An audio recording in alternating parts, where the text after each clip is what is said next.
It happened outside the garden, after the fall, after everything changed.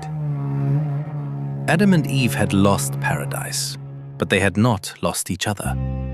And in time, 2 sons were born. The firstborn was Cain, a farmer, a worker of the ground.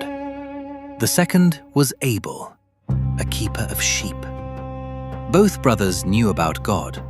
Both brothers brought an offering. Cain brought fruit from the ground, the work of his own hands. Abel brought the firstborn of his flock, the best he had, the fat portions, a blood sacrifice. And the Bible says, God looked with favor on Abel and his offering. But on Cain and his offering, he did not look with favor. And Cain was furious. His face fell, his jaw tightened, his eyes darkened. And God saw it.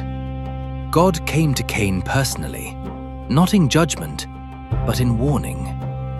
Why are you angry? Why is your face downcast? If you do what is right, will you not be accepted? But if you do not do what is right, sin is crouching at the door. It desires to have you, but you must rule over it. God gave Cain a choice. Cain made his decision. He said to his brother Abel, "Let's go out to the field." And while they were in the field, Cain rose up against his brother Abel and killed him. The first murder in human history. Then God came to Cain again. "Where is your brother Abel?"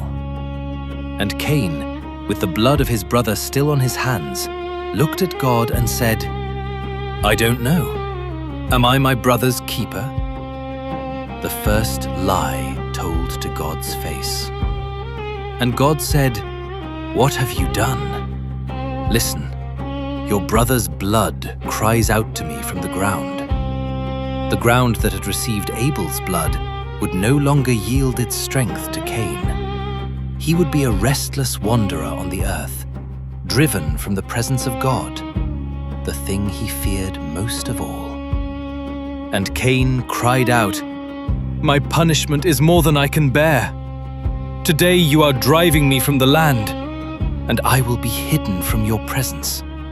He went out from the presence of the Lord and lived in the land of Nod, east of Eden. The story of Cain and Abel is not just about murder.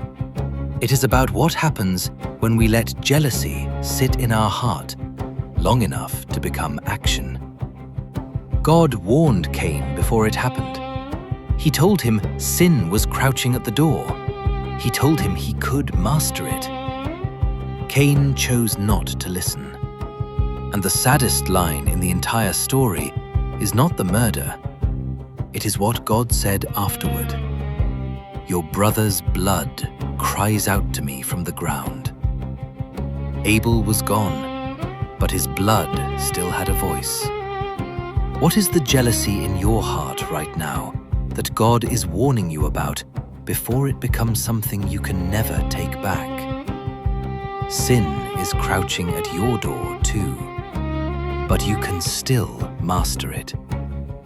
If this story convicted you today, like it, share it, and subscribe to Faith in the End Times.